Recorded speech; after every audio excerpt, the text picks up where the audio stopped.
Olá pessoal, bom dia, boa tarde, boa noite para você que está vendo esse vídeo, tudo bem? Me chamo Rodrigo e queria compartilhar algo com vocês. Uma experiência que eu tive, e interessante é que eu tenho certeza que ela vai trazer para você também uma precaução. A ideia aqui é trazer uma precaução.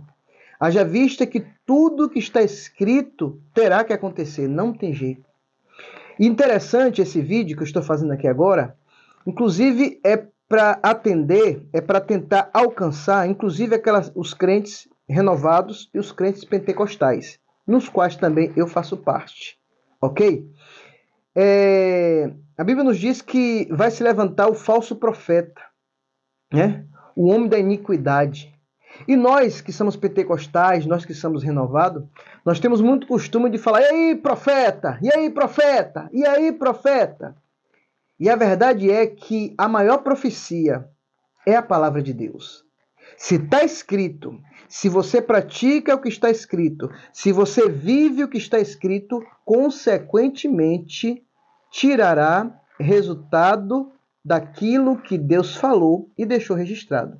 Quando você lê e pratica tudo ao contrário, consequências negativas também virá. Porque a palavra de Deus, a maior profecia que é a palavra de Deus, ela tem o poder de te abençoar quando você pratica. E, consequentemente, a maldição te acompanha quando você negligencia aquilo que o maior profeta da história, Jesus, falou acontecerá negativamente na tua vida. Espero que você me entendeu. Eu passei por uma experiência alguns anos atrás. Eu nasci na Igreja Batista Renovada, ali em Travessão, no sul da Bahia, e minha esposa era da Assembleia. E eu, quando era da Batista, no início da minha fé, Deus me deu a oportunidade de estar liderando jovens ali, quando eu comecei a amadurecer na fé. O meu líder, acredito eu que está ouvindo também esse vídeo, Jair Marambaia. Deus te abençoe, Jair. E ali, juntamente com as lideranças da igreja, me confiaram estar liderando o grupo jovem. E eu tive fortes experiências ali. Ao me casar, né, fiz um acordo com a minha esposa. Ao me casar, eu fui para a Assembleia, né? Hoje eu estou na Batista Renovada, a minha igreja de origem. E lá na Assembleia, eu também liderei um grupo de jovens, né? Um grupo de jovens. E foi experiência, foi divisores de água, né? Foram públicos diferentes, pessoas diferentes, mas Deus, ele foi conosco a todo tempo. Em 2010, eu desci aqui na cidade de Macaé e o pastor, em memória, já faleceu. Ele, no primeiro ano, ele me quis colocar como líder do grupo jovem. Eu não me lembro se eu havia dito para ele que eu liderava o grupo jovem. Não me lembro, sou sincero em te dizer que eu não me lembro. Mas no primeiro ano ele me quis me colocar na frente da mocidade para liderar. Eu resisti, tinha acabado de chegar. Inclusive também nesse primeiro ano eu estava fazendo um curso técnico em mecânica industrial na época. E eu resisti e tentei me esquivar. Mas no ano seguinte ele bateu na minha porta e disse: esse ano você vai. E eu aceitei ali o desafio de estar liderando o grupo jovem da igreja, a qual aqui eu comecei a congregar, aqui em Macaé, o maior tempo da minha vida que eu estava aqui.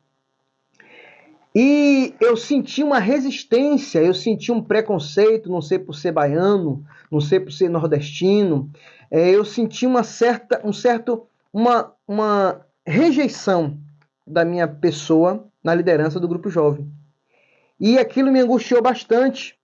Certa feita, um período de 6, 7 meses, eu ali trabalhando com jovens, eu senti uma angústia muito grande, estava indo para a escola dominical, e na minha ida, estava indo, orando, falando com Deus, e entrou uma irmã dentro do ônibus, uma irmã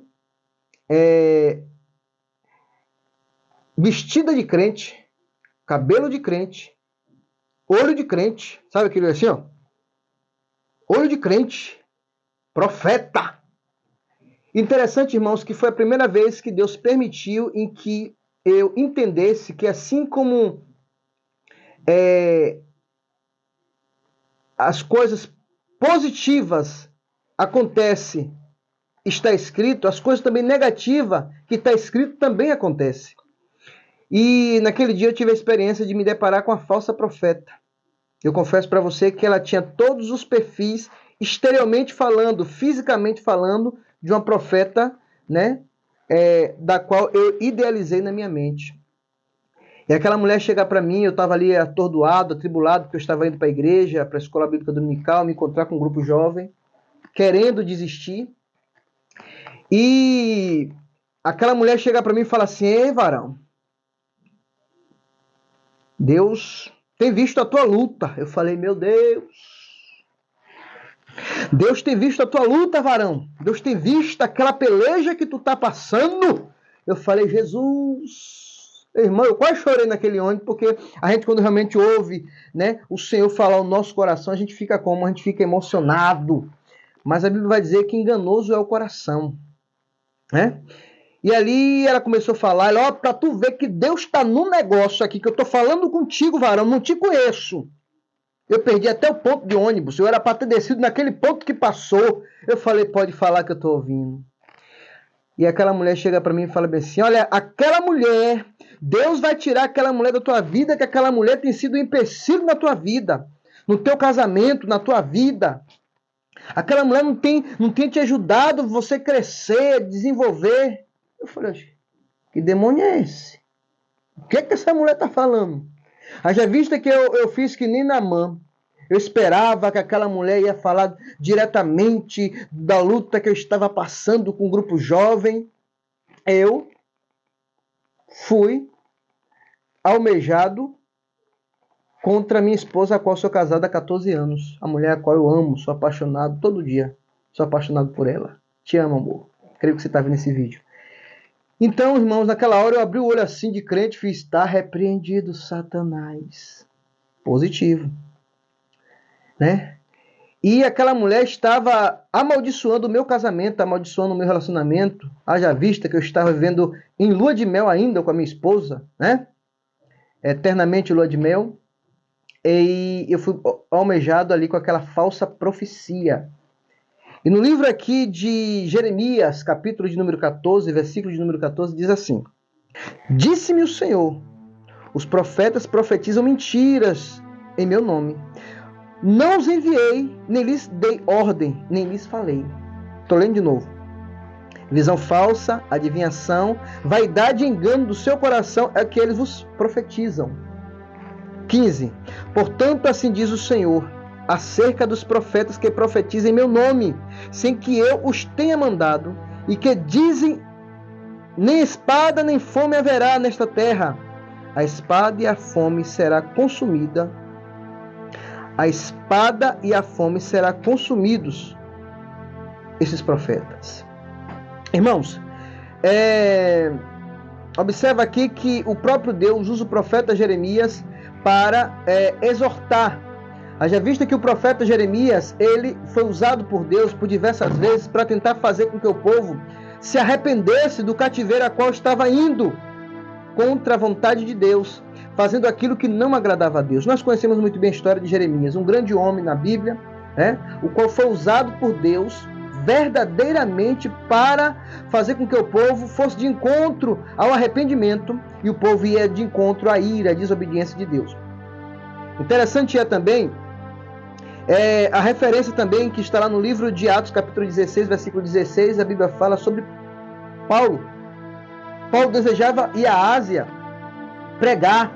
Paulo desejava ir à Ásia falar do Evangelho, mas foi impedido pelo Espírito Santo, né? E agora é levado para uma cidade chamada Tiatira, na região ali de Filipe, né? E lá Paulo ele tem uma visão de um homem vestido de macedônio e acenando dizendo: atravessa a Macedônia e ajuda-nos. Paulo entendeu naquele momento que estava sendo direcionado pelo próprio Espírito Santo em pregar naquele lugar. Chega ali e encontra Lídia. Lídia, uma mulher que fabricava púrpura ali, né? Aquela mulher ouve a palavra de Deus na boca de Paulo. Até então aquele povo daquela região não havia anunciado o Evangelho, não havia um representante legal de Deus, não havia um verdadeiro profeta naquele lugar, né? E Paulo agora ali começa a anunciar, Lídia se converte ao Senhor. Paulo agora encontra um lugarzinho interessante para orar, e vai orar. Paulo e Silas, vai orar. E nos conta a história que aparece uma jovem que tinha um espírito de adivinhação. Nos dias atuais era uma falsa profeta. Nos dias atuais era uma falsa profeta. E nos conta a história agora que aquela jovem, ela começa agora